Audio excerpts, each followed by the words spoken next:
Sampainya kita kepada as-salatu li zikri, ya.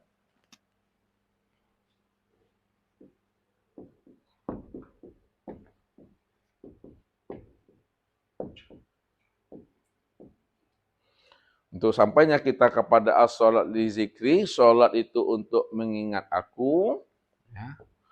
Maka proses yang pertamanya itu Nabi itu betul-betul berjumpa dengan Tuhannya. Nah, bertemu dengan Allah. Ini disebut namanya dengan liqa.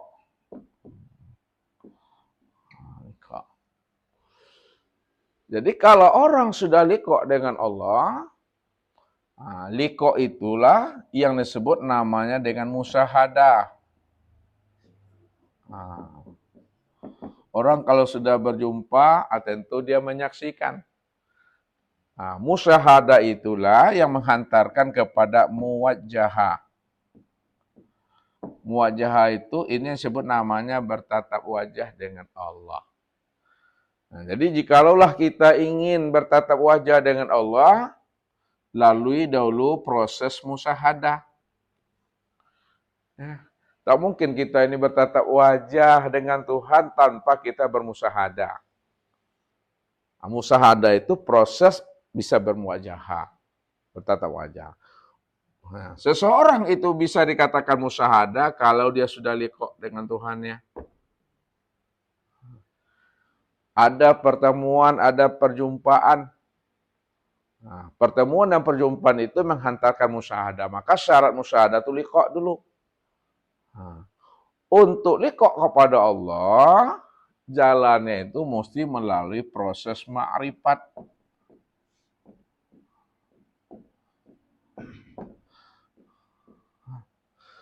Tak mungkin dia bisa langsung jumpa Tuhan kalau dia belum mengenal akan Allah itu. Kenal dulu Allah, baru bisa liqa itu. Maka untuk mengenal Allah itu, ya, wajib kita ini mengenal diri. Ini jalannya. Untuk mengenal Allah, untuk makrifat kepada Allah itu mesti mengenal diri.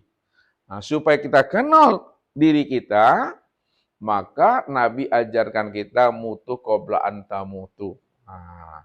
Jalan mengenal diri mesti mati. Mutu qabla anta mutu. Matikalah dirimu sebelum dirimu mati. Itu maknanya keluar kita dari diri Tuhan itu. Orang yang sudah keluar daripada diri Tuhan, di mana dia telah mati keakuan rasa dirinya, yang merasa dirinya yang berwujud itu, merasa dirinya yang bersifat, ketika itulah dia baru bisa mengenal akan Allah.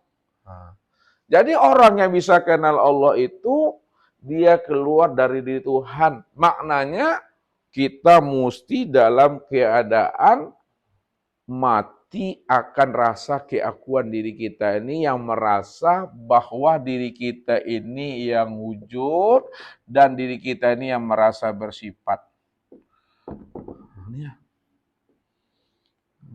Jadi hilangkan aden-aden tuh, ya, deyen-deyen, dene-dene, aku-aku tuh hilangkan.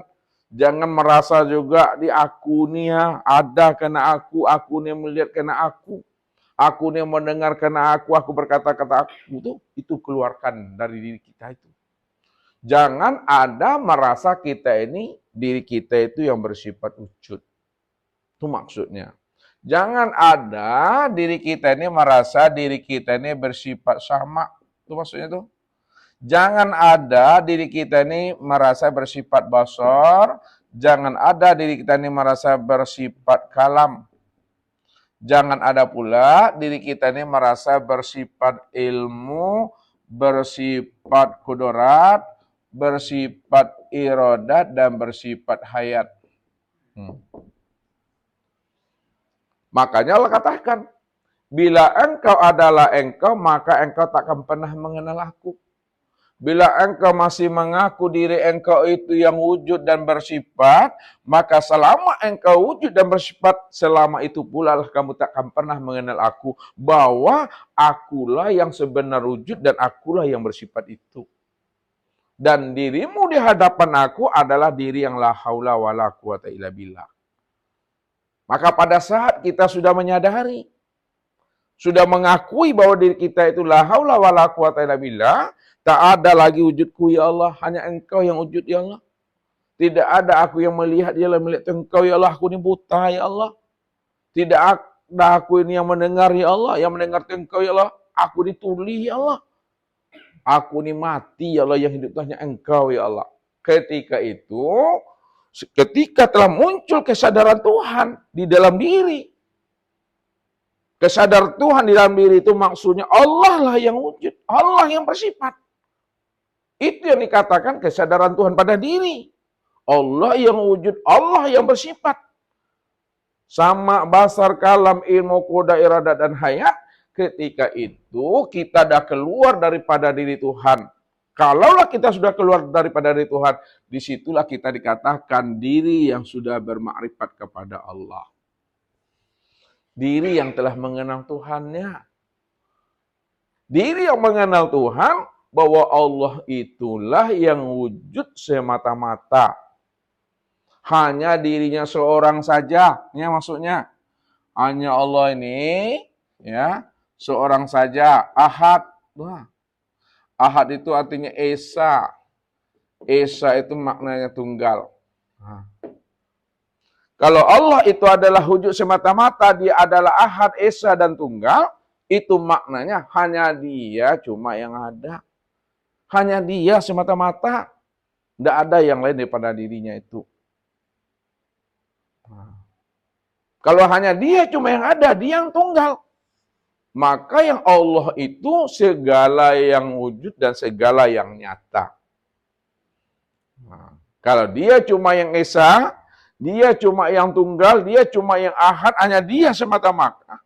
Maka Allah itu adalah segala yang wujud dan segala yang nyata. Makanya segala yang wujud dan segala yang nyata, itulah nyatanya Allah itu. Disitulah letaknya tidak ada alam selain Allah, tidak ada sesuatu selain Allah. Tidak ada diri selain Allah. Kalau tidak ada alam sesuatu dan diri selain Allah, lalu siapa alam, siapa sesuatu, siapa diri? Alam sesuatu dan diri itulah nyatanya aku, kata Allah. Karena itulah dikatakan Allah cuma yang ada secara mutlak. Ketika itu Bapak Ibu sudah disebut namanya makrifat. Nah, makrifat. Orang yang sudah makrifat, orang yang sudah kenal, ini yang katakan namanya liqa. Berjumpa dengan Allah nyata senyata-nyatanya pada diri surang-surangnya. Nah, disitulah nyatanya Allah tuh. Innakum satarawna rabbakum ayyana. Kamu betul-betul menyaksikan Allah itu adalah Allah yang nyata senyata-nyatanya. Nyatanya Allah itu ya pada diri sendiri. Makanya ketika Rasul berjumpa Allah itu, ya, di namanya mustawa. Nabi itu seorang diri, Bapak Ibu. Nabi itu menemui Allah bukan seperti menemui orang tua, ya, di depannya ada Allah. Enggak. Dilihatnya di depan tak nampak Allah.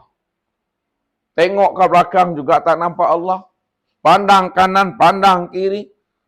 Pandang ke atas, pandang ke bawah, tilik ke dalam. Enggak berjumpa Allah. Tapi ketika itu Rasulullah mampu memahami dengan kesadaran yang tinggi bahwa memandang dan menyaksikan Allah yang wujud dan yang tunggal itu tiada lain sempurna nyatanya pada dirinya ini.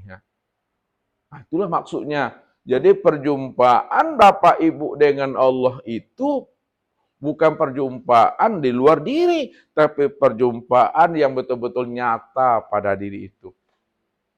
Nah, kalau sudah berjumpa Allah pada diri, bahwa diri inilah wujud nyatanya Allah itu, ini yang disebut namanya musyahadah. Sudah menyaksikan Allah, pada diri sendiri. Nah, kalau sudah musyahadah, ini disebut namanya muwajahah. Sudah bertatap wajah dengan Allah pada wajah sendiri. Wajah sendiri itu bukanlah wajahnya Bapak Ibu. Itulah nyatanya wajah Allah yang disebut namanya dengan Muhammad. Maka Muhammad itu zahir dan batin. Ya. Ada yang hakikinya, ada yang majazinya.